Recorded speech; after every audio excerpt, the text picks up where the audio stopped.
Hello दोस्तों, मैं हूं गौरव निषाद और स्वागत है आपका एक बार फिर से हमारे यूट्यूब चैनल पर।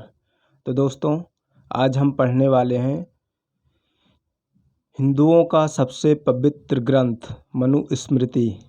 और आज हम इसलिए पढ़ रहे हैं मनुस्मृति क्योंकि आए दिन टीवी चैनलों पर, सोशल मीडिया पर आपने देखा होगा कि मांस खाना ना खाना, बहुत तरह की बातें, लहसुन प्याज खाना ना खाना, इस तरह की बातों पर डिबेट्स होती रहती हैं।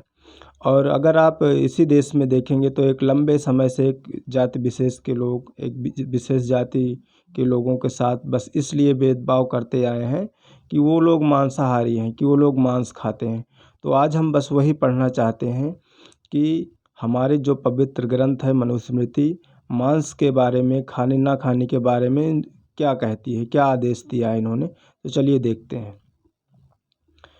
दोस्तों, मनुस्मृति में जो कुछ भी लिखा है मैं बस आपको वही पढ़ा रहा हूँ, मैंने इसमें से अलग से कुछ जोड़ा नहीं है। तो चलिए देखते हैं। लहसुन, गाजर, प्याज, छात्रक। छात्रक भूकंद, भूकंद का मतलब आप समझ रहे होंगे, मशरूम की बात हो रही है यहाँ पर। देसी मशरूम, आज तो कई वैरायटी हैं मशरूम की। तथा अशुद्ध, विष्ठा इत्यादि से होने वाले पदार्थ द्विजातियों के लिए अखाद्य हैं। द्विजातियों, जो लोग पढ़े लिखे हैं, मनुस्मृति जो पूरी पढ़े होंगे और जो वेद वेदांश पढ़े होंगे, द्विजातियों के बारे में जानते होंगे। मैं आगे आपको बताऊंगा द्विजाति कौन है। विष्ठा यानी कि मल या गोबर, इस तरह की चीज़ जो उससे निकलते हैं, उनको द्विजातियों के लिए खाना मना है। पेड़ से निकला हुआ लाल गोंद या पेड़ के कटने पर जो गोंद निकलता है, लिसोड़े के फल, गाय का पेयूष दूध, ये सब यत्नपूर्वक त्याग दें। तो लिसोड़े का फल, लिसोड़े का फल तो हो सकता है आप लोग जानते होंगे, पर मुझे मालूम नहीं लिसोड़े का फल। गोंद तो आप सब जानते ही होंगे, लेकिन यहाँ पर बात की गई है पेयूष दूध की। यत्नपूर्वक त्याग दें। पेयूष दूध के बारे में थोड़ा सा जो लोग नहीं जानते होंगे जान लें। पेयूष दूध उसे कहते हैं जो गाय बच्चा देती है तो जो तुरंत पीला गाढ़ा दूध निकलता है, 1-2 दिन तक जो रहता है, उसे ही पेयूष दूध कहते हैं। तो चलिए आगे देखते हैं क्या लिखा है। कच्चे मांस खाने वाले गिद्ध आदि और गांव में रहने वाले कबूतर आदि पक्षी का मांस न खाएं जिनके नाम का निर्देश न किया गया हो। देखिए, यहाँ पर एक बहुत बड़ी बात कही गई है कि कच्चे मांस खाने वाले, जैसे गिद्ध, चील, इस तरह के पक्षी जो कच्चा मांस खाते हैं, जो हंटिंग करके दूसरे पक्षियों और पशुओं को खाते हैं, उनका मांस खाने की मनाही की गई है। और गांव में रहने वाले कबूतर आदि पक्षी, जो गांव में घरों में गौरैया जो रहती हैं, ऐसे पक्षियों का मांस खाना वर्जित किया गया है हमारी पवित्र ग्रंथ मनुस्मृति के अनुसार। जिनके नाम का निर्देश न किया गया हो, ऐसे एक खुर वाले घोड़े और गधे भी अभक्ष्य हैं। देखिए, घोड़े और गधे जो एक खुर वाले हैं, यहाँ पर मैं एक खुर के बारे में तो नहीं आपको समझा पाऊंगा, शायद आप समझ लेना, पूछ लेना किसी विद्वान से। अभक्ष्य का मतलब अखाद्य, न खाने योग्य। तो एक खुर वाले घोड़े और गधे आदि भी अभक्ष्य हैं। टिटहरी पंछी का मांस वर्जित है। टिटहरी पंछी के बारे में बहुत से लोग जानते होंगे। टिटहरी पंछी खुले में रहती है, और मेरा घर तो नदी के किनारे पर है तो मैं जानता हूँ। आजकल तो लोग यूट्यूब पर ऐसे गूगल पर सर्च कर लेंगे टिटहरी के बारे में। चटका, गौरैया, पपीहा, हंस, चकवा, ग्राम कुक्कुट, बतख, रंजुआल, जलकाक, सुग्गा और मैना, इन पंछियों का मांस ना खाया जाए।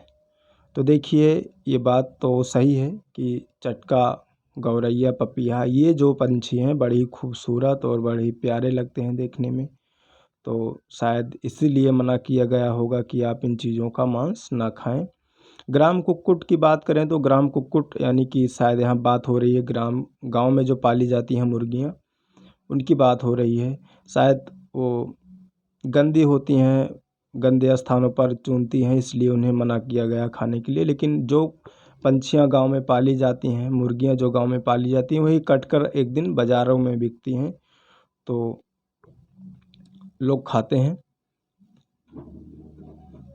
तो आगे देखते हैं। देखिए आगे क्या लिखा है। कटफोड़ा और जिनके चंगुल झिल्ली से जुटे हुए हैं। यहाँ बतख की बात हो रही है। जल मुर्गा जो डाइव करके मछलियों को पकड़ते हैं।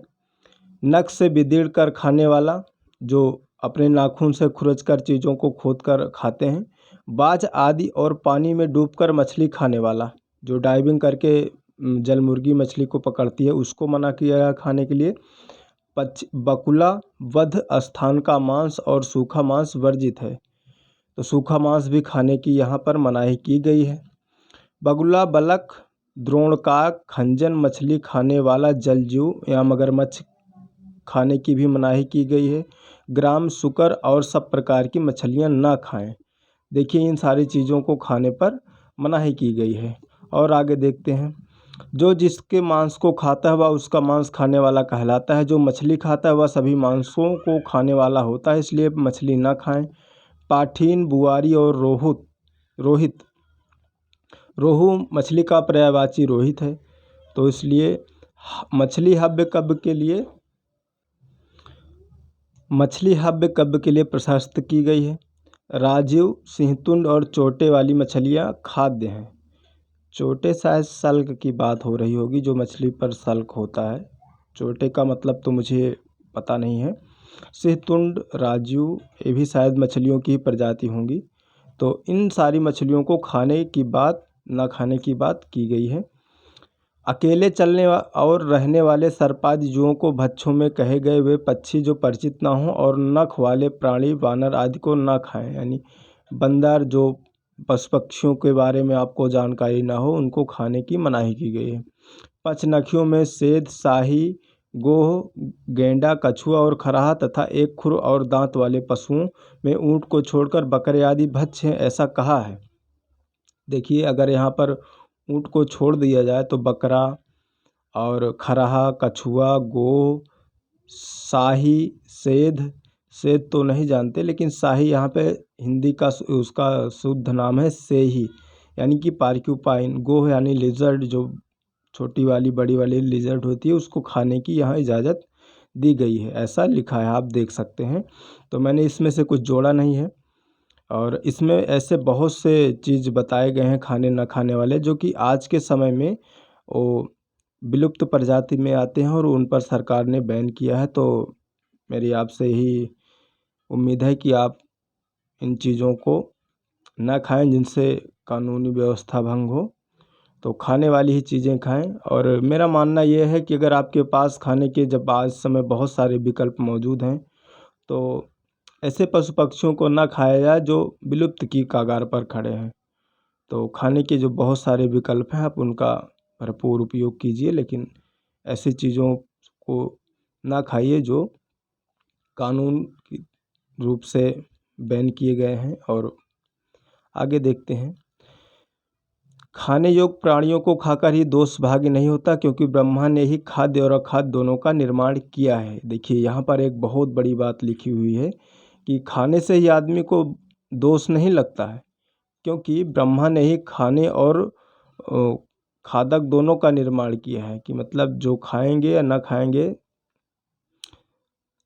शायद मैं आपको ठीक से समझा नहीं पा रहा हूँ, यहाँ फिर से आप देख लीजिए। खाने योग्य प्राणियों को खाकर ही दोष भागी नहीं होता, क्योंकि ब्रह्मा ने ही खाद्य और खादक दोनों का निर्माण किया है। तो यहाँ कहने का मतलब है कि खाने से ही कोई व्यक्ति दोष का भागी नहीं हो जाता, क्योंकि ब्रह्मा ने ही खाने वाले को और शिकारी को और शिकार को बनाया है। यज्ञ के निमित्त मांस भक्षण के दैव विधि कहा है।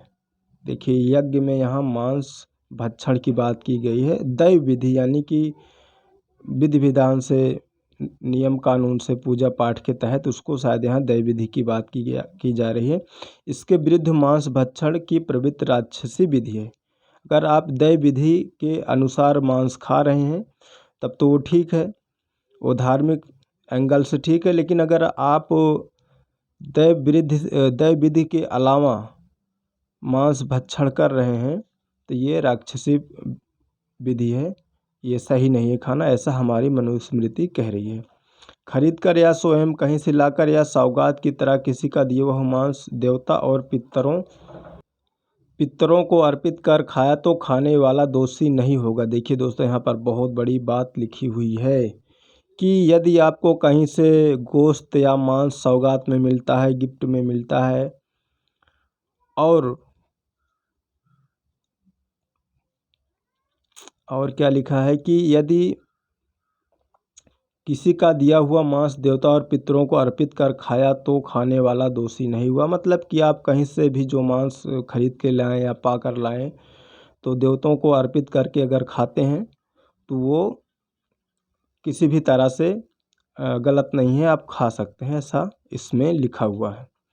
विधि को जानने वाला ब्राह्मण सुखावस्था में अविधि पूर्वक मांस न खाए, क्योंकि अविधि से मांस खाने वाले को जन्मांतर में वे प्राणी खा जाते हैं जिनका मांस उसने खाया था। तो देखिए, यहाँ पर थोड़ा सा मैं भी अपना ज्ञान बता दूं आपको। ये धरती है और डार्विन ने पहले ही कहा है कि यहाँ कमज़ोरों के लिए कोई जगह नहीं है। तो मेरे कहने का मतलब ये है कि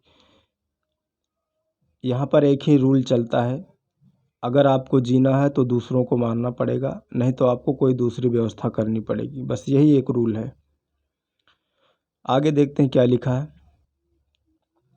धन के निमित्त मृग मारने को वैसा पाप नहीं लगता जैसा वृथा मांस खाने वाले को होता है। अब यहाँ पर आप खुद समझ लीजिएगा, मैं इसको नहीं समझा पाऊँगा आपको। श्राद्ध और मधुपर्क में तथा विधि नियुक्त होने पर जो मनुष्य मांस नहीं खाता वह मरने के 21 जन्म तक पशु होता है। ये क्या लिखा हुआ है? श्राद्ध और मधुपर्क में तथा विधि नियुक्त होने पर जो मनुष्य मांस नहीं खाता वह मरने के 21 जन्म तक पशु होता है। भैया, अगर आपको 21 जन्म तक पशु होने से बचना है ना, तो अपनी मनुस्मृति के अनुसार आपको मांस खाना ही पड़ेगा। फिलहाल मैं आपको ये नहीं कह रहा कि आप मांस खाइए ना खाइए, ये आपके ऊपर निर्भर करता है और आपके पास खाने के बहुत सारे विकल्प मौजूद हैं, तो आप किसी का भी उपयोग कर सकते हैं। मैं बस इसमें जो कुछ लिखा है मैं आपको बस वही पढ़ा रहा हूँ, अन्यथा आप लेना नहीं है दिल पर किसी बात को। ब्राह्मण कभी मंत्रों से बिना संस्कार किए पशुओं का मांस न खाए, सनातन विधि को मानता हुआ मंत्रों में संस्कृत किए पशुओं का मांस खाए। देखिए, यहाँ पर ब्राह्मणों के लिए कहा गया है कि अगर ब्राह्मण जब कभी मांस खाए तो संस्कार किए हुए मांस को खाए, यानी कि उसको काटने से पहले, खाने से पहले उसको जो पूजा प्रतिंगा यानी कि देवताओं को भोग लगा कर ही खाए, नहीं तो बिना संस्कृत किए हुए पशुओं का मांस ना खाए। यानी कि बिना मंत्रोच्चारण किए करने से पहले आप ब्राह्मणों को यहाँ मांस खाने की मनाही है। देखिए, यहाँ पर ये सब लिखा है हमारी मनुस्मृति में। स्वयं ब्रह्मा ने यज्ञ के लिए और सब यज्ञों की समृद्धि के लिए पशुओं का निर्माण किया है, इसलिए यज्ञ में पशुओं का वध अहिंसा है। यहाँ पर बहुत बड़ी बात लिखी है दोस्तों कि ब्रह्मा ने तो स्वयं यज्ञों की समृद्धि के लिए पशुओं का निर्माण किया है, कि यानी कि आप पशुओं को काट डालिए और काट के यज्ञ में उनको चढ़ा दीजिए। उन्हीं के लिए इन पशुओं का ब्रह्मा ने निर्माण किया है और उनको काटना किसी भी तरह से हिंसा नहीं है, और अहिंसा लिखा हुआ है। औषध पशु वृक्ष कछुए आदि और पक्षी ये सब यज्ञ के निमित्त मारे जाने पर उत्तम योनि में जन्म ग्रहण करते हैं। देखिए, यहाँ पर भी बहुत बड़ी बात लिखी हुई है। भले ही लोग ऐसी वैसी बातें बोलते रहें कि नहीं ऐसा है वैसा है, तुम ये खाते हो वो खाते हो, दूसरे धर्म के लोगों पर एलिगेशन लगाना ये सही नहीं है। हमारी मनुस्मृति क्या कह रही है, मुझे ये भी देखना चाहिए हमें। लिखा है कि औषध यानी कि इस तरह की दवाइयाँ, कुछ पशु वृक्ष कछुए आदि ये पक्षी सब यज्ञ के निमित्त मारे जाने पर उत्तम योनि में जन्म ग्रहण करते हैं। भैया, काट के डाल दीजिए यज्ञ में, आगे चलकर ये अच्छी योनि में जन्म लेंगे। यहाँ योनि का मतलब दूसरे शरीर में जन्म लेना। जैसे कि अगर कोई इस समय कछुए का जन्म है, अगर आप उसको काट कर यज्ञ में डाल देंगे तो शायद अगले जन्म में वो मनुष्य का जन्म ले लेगा, यही कहने का मतलब है। बस दोस्तों, आज के लिए बस इतना ही। अगर मेरे पढ़ाने में अगर कोई त्रुटि हुई होगी तो क्षमा कीजिएगा। बहुत से विद्वान लोग इस वीडियो को देख रहे होंगे। इसमें जो कुछ भी लिखा हुआ है दोस्तों, मैंने बस वही पढ़ाया है, अन्यथा मैंने कुछ भी चीज़ें इसमें से अलग से जोड़ी नहीं है। और हमारे वीडियो को सब्सक्राइब कीजिए, लाइक कीजिए और शेयर कीजिए अगर आपको अच्छा लगा हुआ तो। अपना बहुमूल्य समय देने के लिए बहुत बहुत धन्यवाद दोस्तों। आगे हम पढ़ा रहे हैं आपको फाहियान की भारत यात्रा, इत सिंह की भारत यात्रा।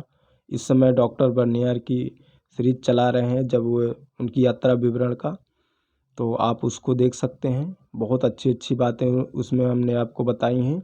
हम आपको बाइबिल पढ़ाएंगे कि ईसा मसीह का जन्म कैसे हुआ, इब्राहिम की परीक्षा, अब्राहम कैसे अलग हुए, इस्लाम धर्म यहूदी धर्म कैसे अलग हुआ।